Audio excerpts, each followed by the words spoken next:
रोज की दो चाय और दोस्तों, क्या कभी आपने सोचा है कि जो आपके घर में नलकों में और टंकी में पानी आता है मोटर से, वो भला आपके घर तक आता कहाँ से है? किस जगह से वो पानी आपके घर तक आता है? मैंने पता करा कि मेरे घर में जो पानी आता है वो कहाँ से आता है। क्योंकि मैं दिल्ली में रहती हूँ और जिस जगह मैं रहती हूँ वहाँ पर जो पानी है ना नलके में, वो मिलता है हमें दिल्ली जल बोर्ड से। दिल्ली का जो पानी है, जो दिल्ली जल बोर्ड हर इंसान को पहुंचाती है दिल्ली में, वो पता है कहाँ से मिलता है? वो मिलता है, मैंने पता करा कि वो जो है वो मिलता है अलग अलग चीज़ों से। सबसे पहले तो जो हमारे पास दिल्ली में नदी है, यानी यमुना नदी, वो पानी आता है वहाँ से, यमुना नदी से। और दूसरी जो जगह है जहाँ से पानी आता है वो है अंडरग्राउंड वाटर, यानी कि जो पानी ज़मीन के अंदर इकट्ठा हो जाता है बारिश होने पर, या जो भी पानी बहकर ज़मीन के अंदर जाता है वो इकट्ठा होता है उससे। पर सिर्फ इन दो चीज़ों से क्या दिल्ली के लोगों का काम पानी का चल जाएगा? नहीं। इसके अलावा भी, इन दो जगह के अलावा भी दिल्ली में जो पानी है वो कहीं और से आता है, और वो है 3 नहरें। नहर आप समझते हैं, कैनाल्स, यानी कि जब किसी नदी के आसपास का रास्ता जो है उसे काट कर रास्ता बनाया गया हो और जो नदी का पानी है उसको अलग रास्ता दिया जाए, तो वो नदी का जो एक टुकड़ा होता है वो अलग से बहने लगता है उस रास्ते पे जहाँ पर खुदाई होती है, तो वो नहर बन जाती है। तो ऐसी ही 3 नहरें हैं जहाँ से दिल्ली के लोगों को पानी मिलता है, दिल्ली जल बोर्ड को पानी मिलता है। एक है भाखड़ा नहर, दूसरी है हमारी यमुना नहर, और तीसरी है हमारी गंगा नहर। तो भाखड़ा कैनाल और गंगा कैनाल और यमुना कैनाल से भी हमें पानी मिलता है। पर क्या आप जानते हैं कि दिल्ली जल बोर्ड तो हमें इस तरीके से पानी पहुंचाता है, पर जो लोग यमुना के पास रहते होंगे वो तो यमुना नदी से भी पानी लेते होंगे। ठीक ऐसे जो लोग नदियों के पास रहते होंगे उन्हें तो नदी से डायरेक्ट पानी मिलता होगा, वो उस नदी से पानी ले सकते हैं। तो आइए हम देखते हैं कि दिल्ली के अलावा और जगह पर और क्या क्या चीज़ें होती हैं जहाँ से जो पानी है वो लोगों तक पहुँचता है। हम जानने की कोशिश करते हैं कि पानी हमें जो है वो कहाँ कहाँ से मिलता है। तो हम इस वर्ग पहेली में खोजेंगे वो शब्द, वो जगह जहाँ से हमें पानी मिलता है। इसमें छिपे हैं बहुत सारे ऐसे शब्द जो कि उन जगह के हैं जहाँ से हमें पानी मिलता है। तो आइए एक एक करके देखते हैं कि भला हमें पानी कहाँ से मिलता है। तो सबसे पहले देखिए ये शब्द बावड़ी।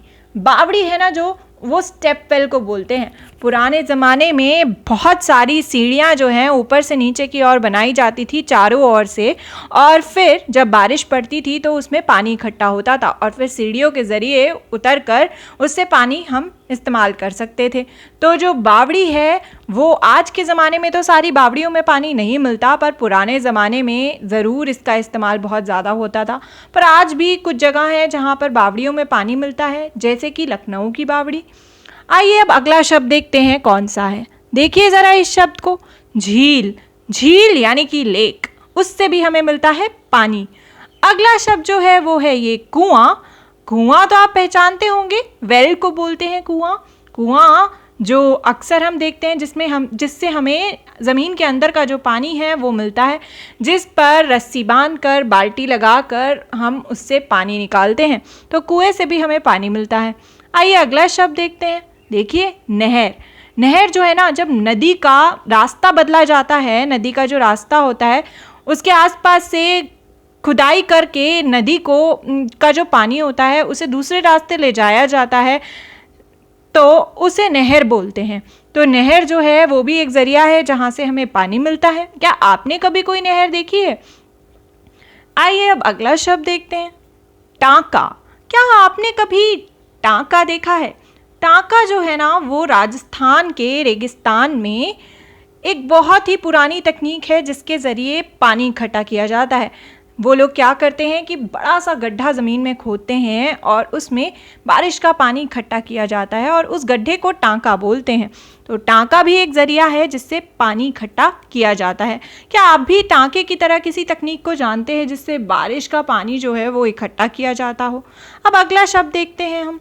देखिए, तालाब यानी कि पॉन्ड। जब बारिश का पानी छोटे से गड्ढों में, ज़्यादा छोटे नहीं, थोड़े बड़े गड्ढे होते हैं, उन गड्ढों में बारिश का पानी इकट्ठा किया जाता है या अंडरग्राउंड वाटर, तो हम उसे तालाब बोलते हैं। तालाब जो है, पॉन्ड्स जो हैं, अक्सर हम देखते हैं। क्या आपने कभी कहीं कोई तालाब देखा है? वो भी पानी का एक ज़रिया होता है। अब देखिए, सागर। सागर तो होता है सबसे ज़्यादा बड़ा, यानी कि समुद्र हमारा, तो वो भी एक ज़रिया है जहाँ से हमें पानी मिलता है। भले ही उसका जो पानी है वो खारा होता है, पर पानी तो मिलता है ना, जिस पे जहाज़ चलते हैं बड़े बड़े। अगला नंबर है बारिश। जी हाँ, बारिश से तो हमें पानी मिलता ही है, बारिश तो खुद ही पानी है, तो बारिश के ज़रिए भी हमें मिलता है पानी। अगला जो शब्द है वो कौन सा है? मेरे हिसाब से तो सारे शब्द यहाँ पे हमने ढूंढ लिए हैं। तो देखिए कितने सारे शब्द हुए ना, बावड़ी, झील, बारिश, सागर, कुआं, तालाब, नहर और टांका। क्या इनके अलावा भी कोई शब्द हैं? आइए देखते हैं। अब ये इंग्लिश में हमारे पास क्रॉसवर्ड पजल है। अब इसमें हम ढूंढने की कोशिश करेंगे कुछ ऐसी चीज़ों को, ऐसी जगहों को जहाँ से हमें पानी मिलता है। हो सकता है हिंदी वाली वर्ग पहेली की तरह ही इसमें सेम शब्द हो इंग्लिश में। आइए देखते हैं एक एक करके। सबसे पहली लाइन में सबसे बड़ा शब्द है वाटरफॉल। वाटरफॉल किसे कहते हैं? क्या हिंदी वाली वर्ग पहेली में ये शब्द था? वाटरफॉल हम कहते हैं झरने को। जब झरने से पानी गिरता है तो उसे हम वाटरफॉल कहते हैं, और वो भी पानी का एक ज़रिया होता है। हिंदी वर्ग पहेली में तो ये नहीं था। आइए अब अगला शब्द देखते हैं। अगला शब्द है लेक।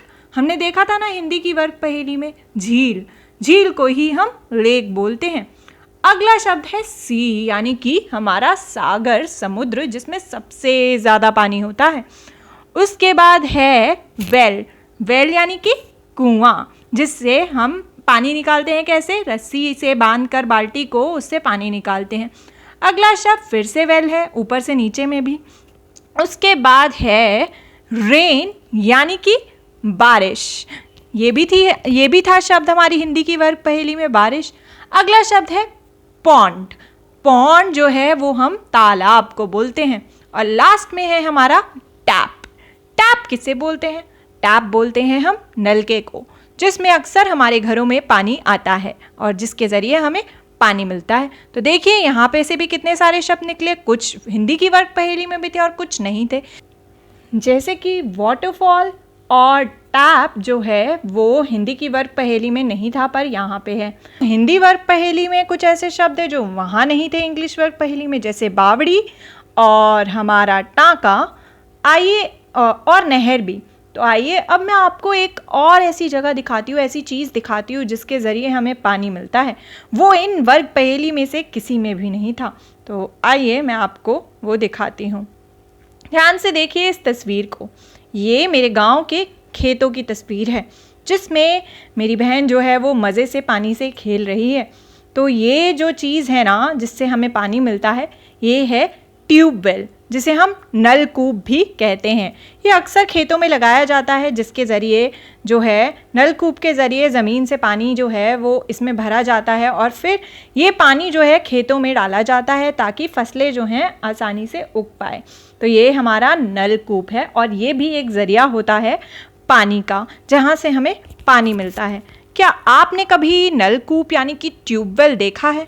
या फिर हमने जो इतनी सारी चीज़ें देखी थी उनमें से कुछ आपने अपने आसपास कहीं देखा हो जिससे हमें पानी मिलता है? तो हमने जाना कि हमें जो है पानी मिलता है इतनी सारी जगह से। हमें पानी कहाँ कहाँ से मिलता है हमने ये जाना। क्या इन चीज़ों के अलावा, इन जगह के अलावा भी कोई ऐसी चीज़ है जहाँ से हमें पानी मिलता है? आप भी देखना कि आपके आसपास इनमें से कोई चीज़ मौजूद है जहाँ से आपको पानी मिलता हो। नहर, नदी या फिर ट्यूबवेल या फिर बारिश का पानी। आप भी देखना अपने आसपास कि आपको पानी कहाँ से मिलता है, और जानने की कोशिश करना कि इन अलग अलग चीज़ों के अलावा, नदी नहर वगैरह के अलावा, क्या इनके अलावा भी कोई ऐसी चीज़ है जहाँ से हमें पानी मिलता है। जो वर्ग पहेली और क्रॉसवर्ड पजल लिया गया था वो लिया गया था आपकी NCERT की पुस्तक आसपास के पाठ 3 से, और वो पुस्तक थी कक्षा तीसरी की।